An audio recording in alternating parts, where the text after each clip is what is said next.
Olá, seja bem-vindo à nossa nova EBD. Hoje a gente vai começar com uma classe única agora, um tema único na verdade, porque depois as classes vão continuar discutindo o tema, mas um tema único que vai ser o livro de Daniel. Daniel é um livro muito importante, muito interessante para a gente, porque como eu disse, Daniel é sobre como ser fiel a Deus num mundo que rejeita Deus, como permanecer firme e espiritualmente saudável, mesmo que distante, e como que Deus é sempre soberano em todas as coisas. Eu tenho certeza que você vai ser muito abençoado, que nós vamos ser muito abençoados estudando o livro de Daniel. Mas antes da gente começar, eu quero recomendar 2 livros para nossa leitura durante esse período que a gente estuda o livro de Daniel. O primeiro deles é esse daqui, você já conhece, espero que você já tenha lido bastante ele, mas a Bíblia vai ser a nossa referência para tudo que a gente estuda. E é muito importante que você leia bastante, leia a Bíblia, leia o livro de Daniel em especial, leia o livro inteiro de uma só vez para ter uma perspectiva geral, são só 12 capítulos, leia os capítulos depois com mais detalhes. A gente vai estudar um capítulo por semana, então hoje a gente faz uma introdução e o primeiro capítulo, na próxima semana o capítulo 2, depois o capítulo 3 e por aí vai. Então você já sabe como é que vai ser o ritmo das nossas aulas, então leia bastante esse livro. Esse livro é o mais importante da sua vida. Eu diria que tudo que você precisa saber está nesse livro aqui. E o outro livro que eu quero indicar para você, e vai ser uma das referências que eu vou usar para a gente poder estar estudando, é esse daqui. Ele se chama Daniel para Você, do David Helm, e é um livro excelente, um bom livro de estudo, e que eu vou estar usando bastante ele, citando bastante esse livro durante o estudo de Daniel. Então, se você tiver a oportunidade de adquirir esse livro, é um livro que vale a pena você ter. Daniel para Você, do David Helm, editora Vida Nova, vale bastante a pena, tá bom? A gente vai começar então fazendo uma introdução do livro de Daniel, ter uma perspectiva um pouco do que é o livro de Daniel e do conteúdo do livro de Daniel, e depois a gente vai hoje estudar o primeiro capítulo e o que é dito no primeiro capítulo de Daniel, tá bom? Como introdução, já tem uma coisa interessante. O livro de Daniel ele se encontra dentro do grupo ali dos livros proféticos na sua Bíblia, né? Então, nos chamados profetas maiores, que são maiores só por causa do tamanho do livro e não por causa da grandeza dos seus ensinos, mas mais pela quantidade de capítulos. Então, Daniel está lá junto com os profetas, mas se você for na Bíblia hebraica, na Bíblia original, não é? Na estrutura dessa Bíblia, ele está entre os livros que contam a história do povo de Israel. Isso não é nenhum problema, essa diferença entre a nossa Bíblia e a Bíblia hebraica, mas isso já mostra uma coisa sobre Daniel. Daniel ele tem 2 características. Uma primeira característica histórica e uma segunda profética. Daniel tem 12 capítulos e ele claramente se divide em 2 partes. Então, do capítulo 1 até o capítulo 6, Daniel conta uma narrativa, uma história. Ele é um livro histórico sobre Daniel, os 3 amigos e como que eles, tudo que eles passam ali enquanto eles estão vivendo na Babilônia. Então, em termos gerais, essa primeira parte de Daniel poderia ser resumida como sentindo-se em casa na Babilônia. Porque é isso que eles vão fazer. Eles vão estar na Babilônia, sendo exilados ali, mas tendo que viver como se Babilônia fosse a nova casa deles. E como que eles vão se portar diante disso? Distante do povo, do templo, distante da terra deles, como que eles vão, e tudo que vai acontecer ali nas interações com os reis, os imperadores que vão trocando, não é, de liderança, e os 3 permanecem ali, e como que eles vão se portar nesse momento. A segunda metade de Daniel Já começa no capítulo 7 e vai até o capítulo 12. E aí Daniel, ele se transforma num livro profético, e não só um livro profético, mas com uma linguagem bastante apocalíptica. Então se Daniel tivesse no Novo Testamento, ele estaria lá junto com o Apocalipse, talvez. Mas aí Daniel ele fica um pouco mais misterioso em alguns significados, um pouco mais difícil de interpretar, e aí a gente tem que tomar bastante cuidado em como que a gente vai ler Daniel, para a gente ter uma interpretação correta e não ficar tentando também achar significado para todas as coisas, mas sim qual a mensagem que Deus tem para a gente. Então essa segunda metade de Daniel, ele é um livro bastante profético, e se a gente fosse resumir, igual a gente resumiu a primeira metade com uma frase, a primeira metade eu disse que seria sentindo-se em casa na Babilônia, e a segunda metade seria como se fosse saindo da Babilônia e voltando para casa. Não exatamente a casa, a mesma casa que eles saíram no exílio, mas a ideia aqui, no sentido profético e apocalíptico, é do povo de Deus voltando para casa, que na verdade é a nossa vida eterna com Deus. Então, a segunda metade de Daniel apresenta uma mensagem de esperança, de volta para casa, de que um dia tudo isso vai terminar, não só para o povo de Israel, mas para a gente, que somos estrangeiros nesse mundo, mas que a nossa casa está no céu, e que um dia tudo isso vai terminar e nós vamos estar de volta em casa com o nosso Pai. Então, essa é a estrutura de Daniel. E é importante também a gente destacar dois temas, duas expressões ou dois termos importantes em Daniel. Tá? O primeiro termo que eu queria analisar com vocês, e eu acho que é importante a gente esclarecer, é a Babilônia. A Babilônia está presente porque é o local onde toda a narrativa e tudo que acontece em Daniel se desenrola a partir da Babilônia, mas é importante a gente entender o significado de Babilônia no livro de Daniel. Porque Babilônia, em toda a Bíblia, ela é tratada como aquela que se opõe a Deus. Desde o exílio e os profetas, desde a Torre de Babel, não é? E até o Apocalipse, Babilônia sempre é aquele povo que se opõe a Deus, aquela que é um exemplo de oposição, de feitiçaria, de rejeição a Deus e alvo do juízo de Deus. Não é?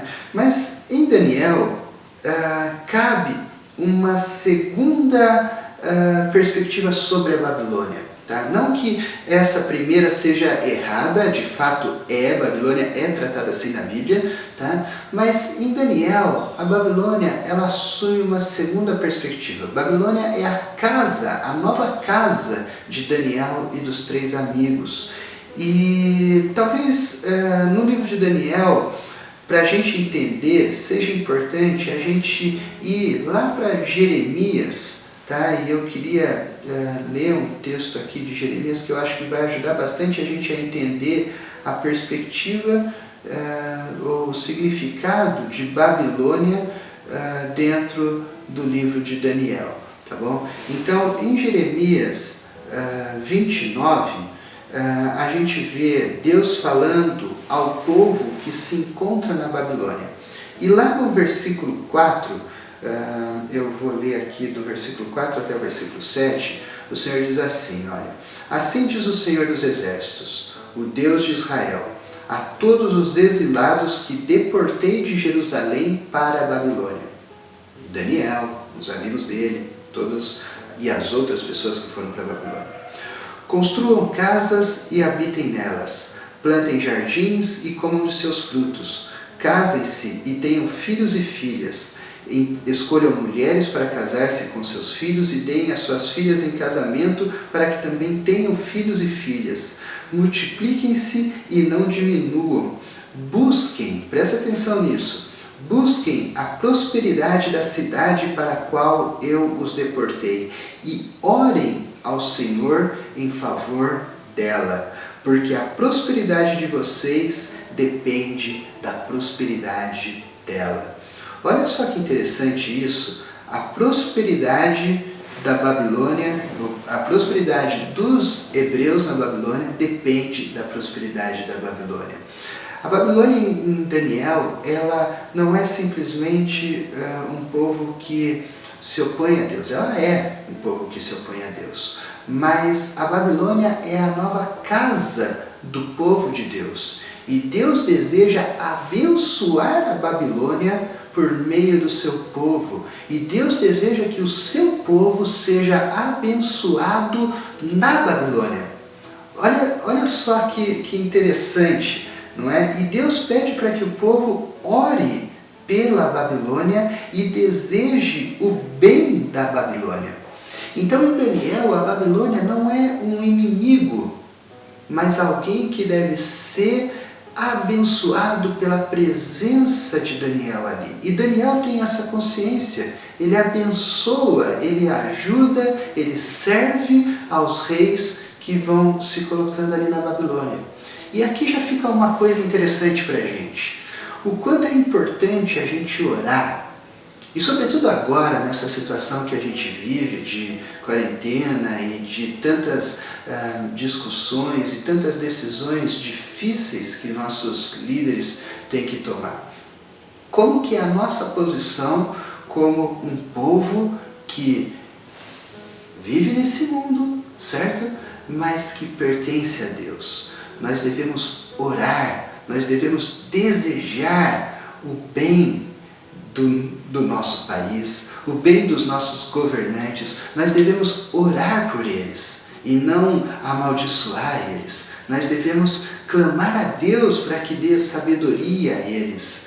Nós devemos, num momento como esse, onde, apesar de todas as necessidades, parece que tudo vira uma discussão política, não é? A nossa posição deve ser uma posição de orar pelos nossos governantes, porque a nossa prosperidade, o nosso bem, depende do bem deles. Entende? O sucesso das decisões deles é o nosso sucesso, é bênção para nós. Então a gente tem que desejar isso. A gente precisa parar e orar mais. E não ter uma atitude assim, não, o meu mundo não é esse, então eu não vou também ficar me preocupando ou desejando o bem, porque essas pessoas não temem a Deus, então elas não têm a mente de Deus e pronto.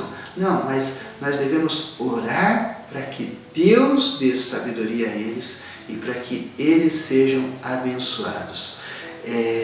Em Daniel, e o autor do livro do David Helm, ele cita isso, que a Babilônia, na verdade, quando a gente olha para a Babilônia, a gente tem que lembrar que Deus pretende mais do que julgar uma nação iníqua. Deus quer oferecer salvação para essa nação. E para isso, Ele precisa que o seu povo habite no meio dessa nação iníqua.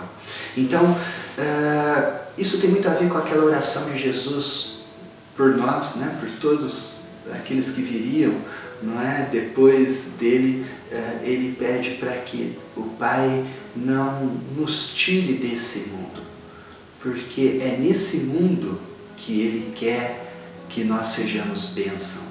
É por meio de nós que ele quer oferecer e fazer a mensagem de salvação ser entregue a todas as pessoas. Então, é sob essa perspectiva que a gente tem que olhar a Babilônia no livro de Daniel.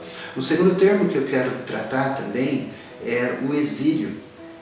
O exílio também, ele normalmente tem uma conotação negativa quando a gente pensa em exílio. não é? Então, normalmente, o exílio ele tem aquela conotação de que o exílio é um justo banimento de Deus por conta de um pecado. Então, desde Adão e Eva, que é exilado do Jardim do Éden, até o exílio do povo de Israel. E, de fato, o exílio é um juízo de Deus sobre o povo. E foi isso para o povo de Israel. Mas eu também quero destacar uma segunda perspectiva sobre isso, que é a que vai funcionar melhor para a gente ler o livro de Daniel. E ela está lá em Jeremias também, não é? No capítulo 24, os versículos 5 e 6. Então, olha só, Jeremias 24, no versículo 5, olha só o que Deus diz sobre esse povo, essas pessoas que foram exiladas. Versículo 5 do capítulo 24 de Jeremias, diz assim: Assim diz o Senhor, o Deus de Israel, considero como esses figos, ele tinha acabado de falar uma parábola de figos, como esses figos bons os exilados de Judá, os quais expulsei deste lugar para a terra dos babilônios, a fim de fazer-lhes bem. Olha só, a fim de fazer-lhes bem. Versículo 6. Olharei favoravelmente para eles e os trarei de volta a esta terra. Eu os edificarei e não os derrubarei. Eu os plantarei e não os arrancarei. Então, pela perspectiva aqui de Jeremias, e é a que se aplica a Daniel, o exílio é o lugar onde Deus deseja fazer o bem a um remanescente do povo de Israel, aqueles que foram exilados. Em contrapartida, se a gente for para o versículo 8, ele fala assim: Mas como se faz com os figos ruins e intragáveis, diz o Senhor, assim farei com Zedequias, rei de Judá, com seus líderes e com os sobreviventes de Jerusalém, tanto os que permanecem nesta terra como os que vivem no Egito. Eu os tornarei objeto de terror e de desgraça para todos os reinos da terra. O que Deus está dizendo assim: o juízo dele vai ser derramado sobre aqueles que ficaram em Jerusalém, aqueles que não foram exilados. Aqueles que foram exilados são objetos da bondade de Deus. Deus deseja fazer prosperar e crescer o povo que está na Babilônia e não os que ficaram em Israel. Então, nesse sentido, quando a gente olha para Daniel, ele está exilado e ele está sendo protegido, abençoado por Deus através do exílio. O exílio é uma bênção de Deus na vida de Daniel. Tá? E, pensando em Daniel, nos amigos e nos outros judeus que foram exilados. Tá? Então, isso é uma perspectiva diferente. O David Helmer ele também coloca isso, que a gente tem que olhar exílio no livro de Daniel na seguinte perspectiva e considerar a seguinte afirmação, que ser convocado a viver na Babilônia significa estar no centro da missão positiva de Deus para o mundo. O plano de Deus para o povo de Israel passa agora pelo exílio. Então, estar no exílio significa estar dentro da linha do tempo do plano de Deus. Então, o exílio ele tem essa perspectiva e ele tem que, Daniel, então, tem essa visão de que ele está sendo cuidado por Deus durante o exílio. Então, o tema central de Daniel, só para finalizar essa parte da introdução, é que em Daniel a gente pode ver que Deus é soberano e que ele instaura o seu rei e o seu reino no mundo para a salvação. Deus é soberano o tempo todo, ele vai escrevendo uma história, não é? E essa história passa pelo exílio e todos os acontecimentos ali, Deus continua sendo soberano e continua escrevendo essa história. E ele coloca o rei que ele quiser e ele vai colocar o seu rei, o seu reino no tempo dele, e essa é a promessa de Daniel. E o seu reino, ele permanece na terra através do seu povo, que ele sustenta. Bom, vamos então para o texto de Daniel. Capítulo 1, se você quiser, você abre a sua Bíblia comigo para você acompanhar um pouco melhor o que a gente está falando aqui, tá bom? Para ser rápido, eu não vou ler o capítulo, os versículos, eu vou comentando cada um dos versículos, tá bom? Então você vai acompanhando e você depois vai ler esse capítulo várias vezes durante a semana, certo? É isso que eu espero.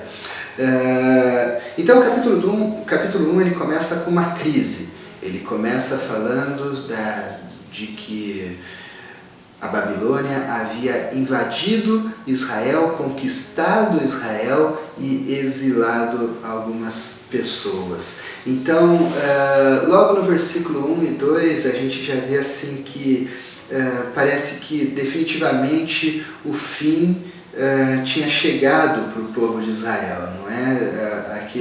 Aquele golpe de misericórdia no terceiro ano do reinado de Jeoaquim, quando Nabucodonosor ele invade Jerusalém, sitia Jerusalém, leva os utensílios do templo embora e leva até a Babilônia, saqueia, não é, os tesouros do templo e tal.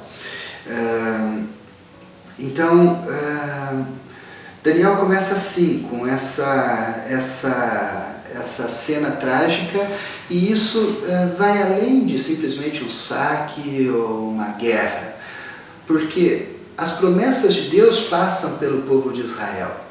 Então, não só o reino de Israel estava em xeque, mas as promessas de Deus de um Salvador que viria dessa nação também estavam em xeque, não é?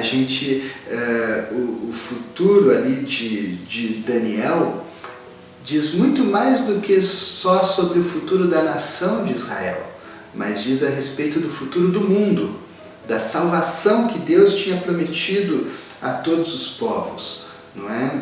Mas nesse versículo 1 e 2, o que eu queria destacar é que quando a gente lê o texto bíblico, no versículo 2, né, quando ele falou, né, de Nabucodonosor e tal, e no versículo 2 ele vai dizer assim: e o Senhor entregou Jeoaquim, rei de Judá, nas suas mãos, nas mãos de Nabucodonosor.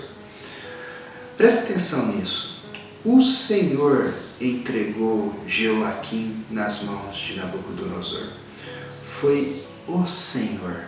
Quando a gente acha que o caos está instaurado e que todas as coisas fugiram de controle e que a gente está muito próximo do fim por conta de todo o tumulto, de todas as crises que a gente possa passar, Daniel mostra aqui que mesmo a maior tragédia da história do povo de Israel foi o Senhor quem fez, foi o Senhor quem permitiu, era o Senhor no controle de todas as coisas. Quando a catástrofe se abateu sobre o reino de Judá, era Deus, na verdade, quando todo mundo achava que as coisas estavam fora de controle, era Deus, na verdade, quem estava girando a roda da história para realizar os seus propósitos. É assim o tempo todo. E eu acho que isso tem que ser a verdade que traz mais conforto para a gente, principalmente nesses dias atuais.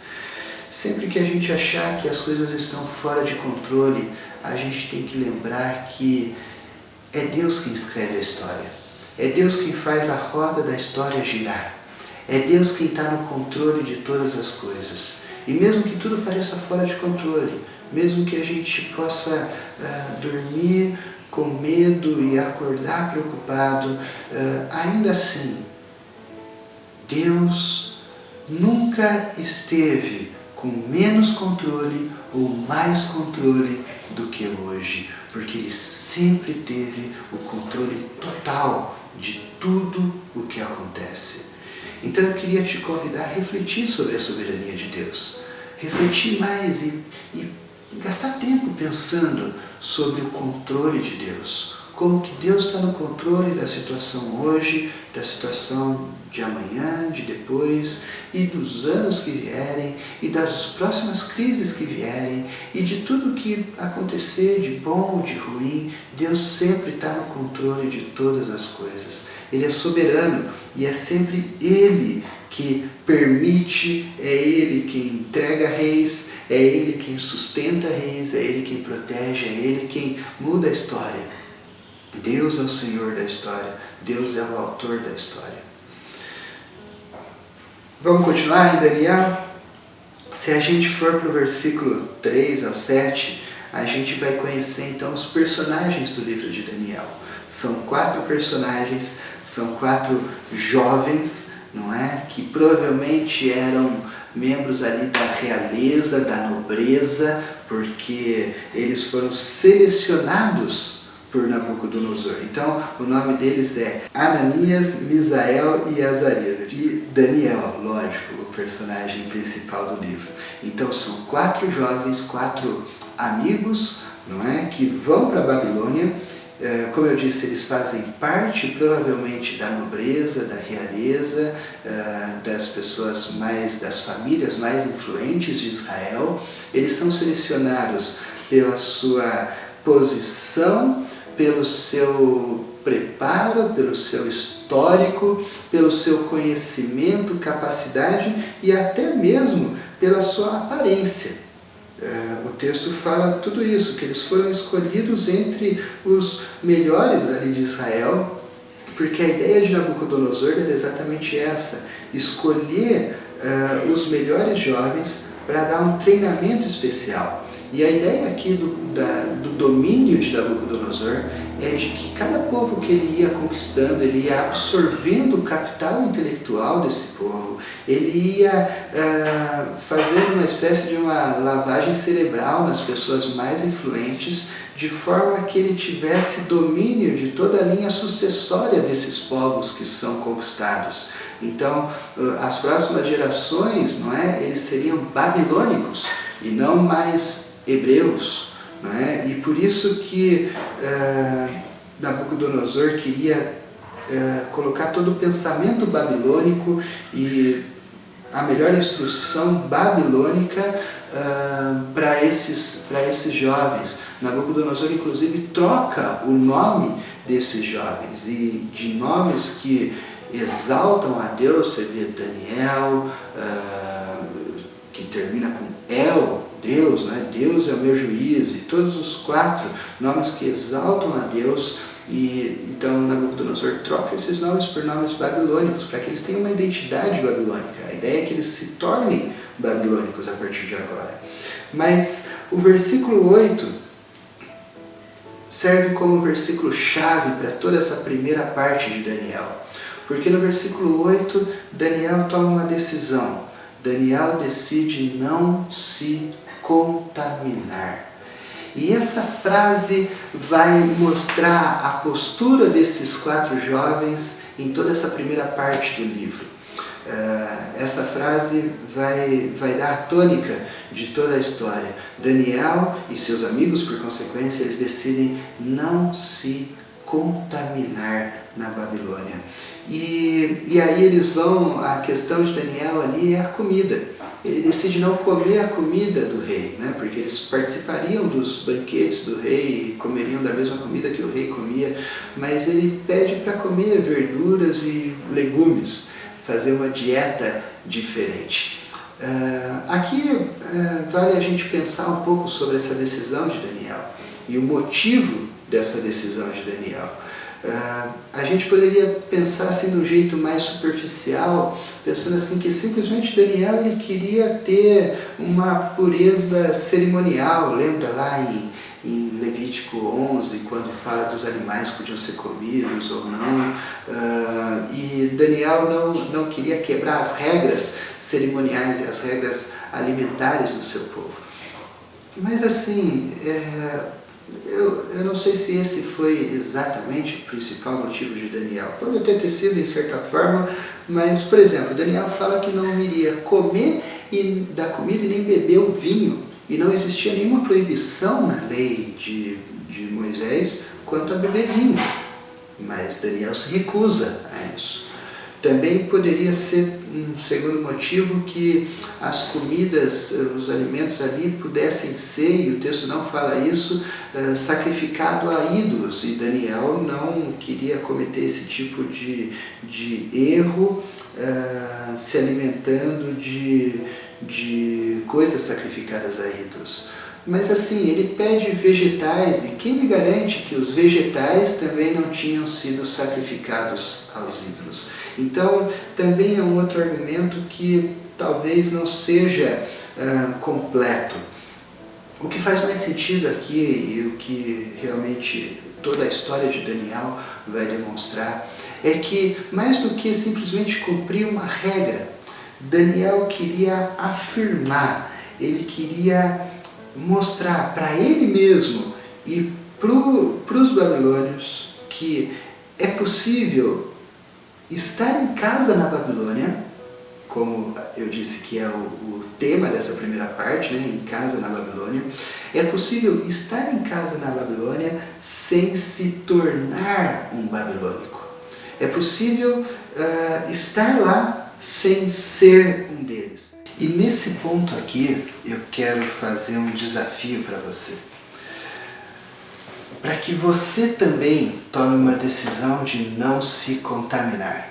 Assim como Daniel, que você possa pensar o que você não deveria se contaminar nesse tempo. Cada um sabe a área que mais lhe toca, não é? Mas que durante esse tempo de confinamento, esse tempo em que você pode exercitar para fazer mais reflexões, até mesmo sobre a sua vida, que você reflita e decida não se contaminar com esse mundo. Você não vai ser retirado do mundo, mas enquanto você está nesse mundo, que você possa tomar essa firme decisão igual Daniel tomou, essa decisão corajosa, essa decisão firme de não se contaminar. Eu vou dar algumas dicas para você, para a gente pensar. Você pode dizer assim: eu decidi não me contaminar com o medo durante esse tempo difícil que nós passamos. Ou eu decidi não me contaminar com o ócio. O ócio vai ser um grande desafio durante esses dias, não é? Eu decidi não me contaminar com entretenimentos pecaminosos. Quantas oportunidades você tem de entretenimentos que você sabe que não edificam, que não agradam a Deus, e agora em casa, enfim, você precisa ter uma decisão. Eu decidi não me contaminar pela maledicência. Eu decidi não me contaminar pela ira. Em tempos onde os ânimos parecem estar todo mundo tem opiniões tão fortes e às vezes as pessoas se enfrentam em suas opiniões, eu decidi não me contaminar com isso.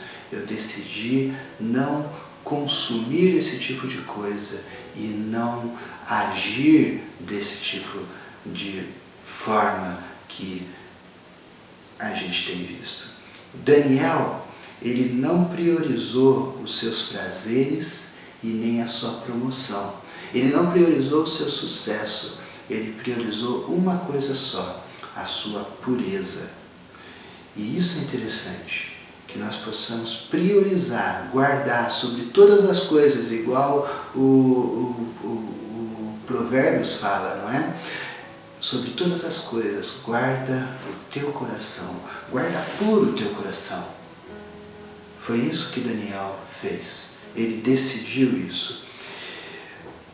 Vamos falar um pouco sobre o desfecho da história então.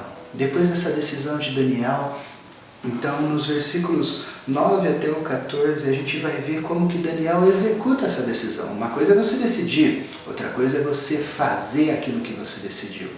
E Daniel, ele usa de estratégia.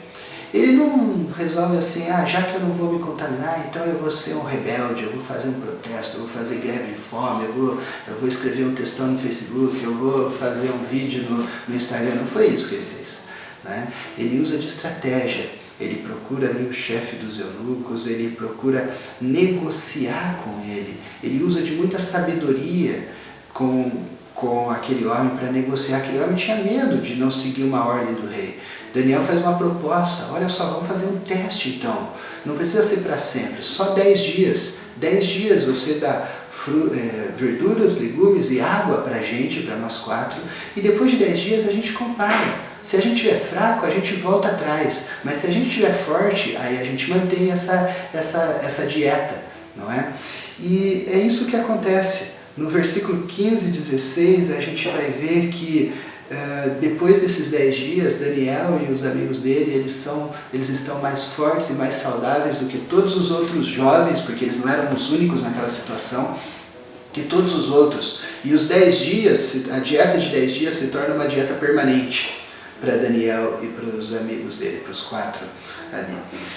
Mas o tempo passa, dá um salto no tempo e a gente chega no final desse período de treinamento de Daniel e dos seus amigos.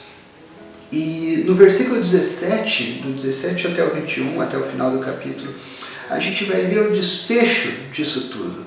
E no final do treinamento, Deus abençoa Daniel de tal forma que Daniel e os seus 3 amigos, eles são mais sábios, eles são mais preparados, mais capacitados do que todos os outros jovens que passaram pelos mesmos treinamentos que eles. Eles são destacados e reconhecidos e percebidos por Nabucodonosor, que coloca eles em posições de destaque dentro da Babilônia.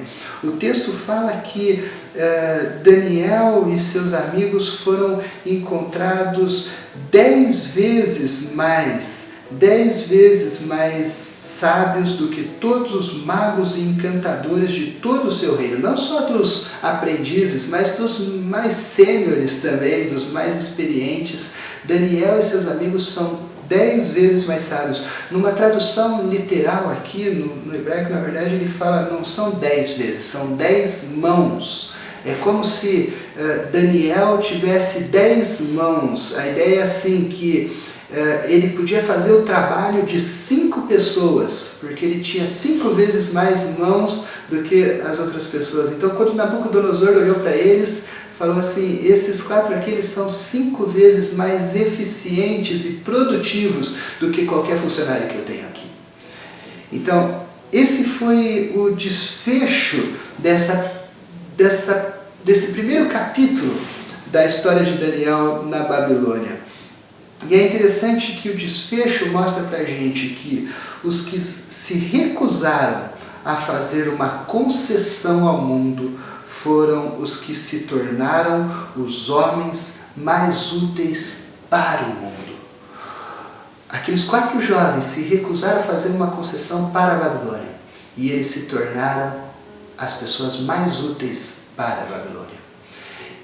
Quando nós nos recusamos a fazer concessões para o mundo, nós temos mais condições de abençoar o mundo. E é isso que Deus deseja da gente, que nós sejamos bênçãos no mundo que está tão sedento por Deus. Mas para ser bênção, a gente precisa se recusar a fazer concessões para o mundo. E esse é o final do capítulo 1 de Daniel. E eu espero que você reflita bastante sobre isso. Agora que a aula vai terminar, que você continue essa conversa. Tenho certeza que existem muitas outras lições para serem discutidas e aprendidas no capítulo 1 de Daniel. Que você use o tempo com a sua classe, com o seu professor, nos grupos, nos bate-papos, para poder desenvolver mais ainda essa ideia. Eu tenho certeza que vocês vão tirar mais lições ainda desse texto. Mas eu quero só recapitular algumas coisas que eu falei aqui, ou alguns desafios que eu fiz aqui. tá bom? Então, o primeiro deles é ore. Ore pelos nossos governantes, pelos nossos líderes, pelo nosso país, pelo nosso mundo. Ore, principalmente nesse momento. Nós precisamos pedir muito a Deus para que dê sabedoria e abençoe eles, para que, através de decisões sábias deles, nós sejamos abençoados. A bênção deles é a nossa bênção. Então, nós precisamos orar por eles. Em segundo lugar, reflita sobre a soberania de Deus. Pense na soberania de Deus e busque paz na certeza dessa verdade, que Deus está no controle de todas as coisas. Pense sobre como isso muda a sua perspectiva ao olhar toda e qualquer situação difícil. Deus é soberano em todas elas. E, em terceiro lugar, decida não se contaminar. E faça essa decisão de uma forma bem específica. Decida em quais aspectos você não vai se contaminar durante esse tempo de isolamento, mas também durante toda a sua vida. Tome decisões firmes diante de Deus e coloque essas decisões em prática para que você não se contamine pelo mundo, mas que você possa ser bênção no mundo. Tá bom? Então faça isso, aproveite o tempo com a sua turma, com a sua classe, com o seu professor durante toda a semana. Leia Daniel, leia o livro todo, leia o capítulo 1 e quando chegar mais no finalzinho da semana, lá para sexta, sábado, leia o capítulo 2 para que você já fique preparado para a próxima aula. E se você ainda não participa de nenhuma classe, não se esquece de mandar uma mensagem no nosso WhatsApp para que a gente possa incluir você em um grupo para que você também participe dessa interação, tá bom? Até domingo que vem e que Deus te abençoe muito e que você possa crescer na palavra dele. Até mais.